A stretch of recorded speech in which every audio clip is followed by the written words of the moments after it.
25వ తేదీ నవంబర్ నెల 2025వ సంవత్సరం. ఈరోజు దేవుని వాగ్దానము యెషయా గ్రంథము 51వ అధ్యాయము 12వ వచనము. నేనే మిమ్మును ఓదార్చువాడను, చనిపోవు నరునికి తృణమాత్రుడగు నరునికి ఎందుకు భయపడదువు?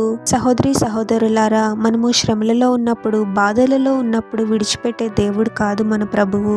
ప్రభువే మనల్ని ఓదార్చుతాడు. ఎంతో మంది ఈ లోకంలో మనుషులకు భయపడుతూ జీవిస్తూ ఉన్నారు. పనిచేసే చోట, చదువుకునే చోట, వారి పొరుగు వారి గురించి, ఇంకా ఎంతో మంది ఇతరులు నాకు ఏమి కీడు చేస్తారో, నా ఆశీర్వాదాలను వారు ఆపేస్తారేమో, లేదా పలానా వ్యక్తి వలన నాకు ప్రమాదం ఉంది, వారి వలన నా జీవితం ఏమైపోతుంది అని ఎంతో మంది లోపల బాధపడుతూ ఉన్నారు. ప్రభు అంటూ ఉన్నాడు, చనిపోయే నరునికి, తృణమాత్రుడగు నరునికి నువ్వు ఎందుకు భయపడుతున్నావు అని.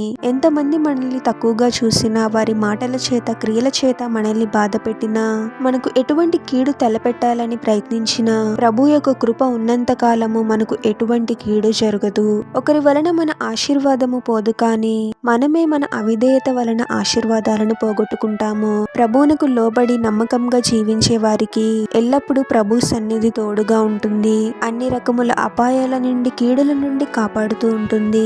ప్రభువు వారిని అత్యధికముగా ఆశీర్వదించి అభివృద్ధి పరుస్తాడు. ప్రార్థన. పరిశుద్ధుడు ప్రభువా, మీ పరిశుద్ధమైన నామమునకు తరతరములు యుగయుగములు మహిమ కలుగును గాక.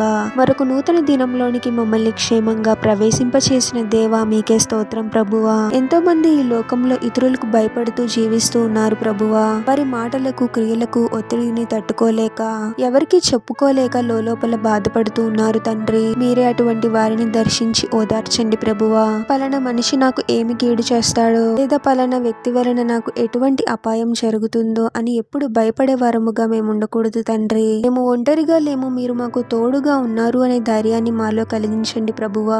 ప్రతి అపవాది క్రియ నుండి, వ్యతిరేకమైన శక్తి నుండి మీరే మమ్మల్ని కాపాడండి ప్రభువా.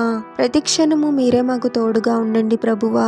మీకు లోబడి మీ పట్ల భయభక్తులు కలిగి జీవించే వారముగా మమ్మల్ని దీవించమని, ఈ ప్రార్థనలో ఏకీభవిస్తున్న ప్రతి ఒక్కరిని పేరు పేరున దీవించి, ఆశీర్వదించి, అభిషేకించమని, వారు చేసే ప్రతి పనిలో మీరే వారికి తోడుగా ఉండి, వారిని అన్ని కీడుల నుండి, అపాయాల నుండి మీరే వారిని రక్షించమని, ఈ మా మనవులన్నీ యేసుక్రీస్తు వారి పరిశుద్ధ నామంలో అడిగి వేడుకొనిచున్నాము తండ్రి. ఆమెన్.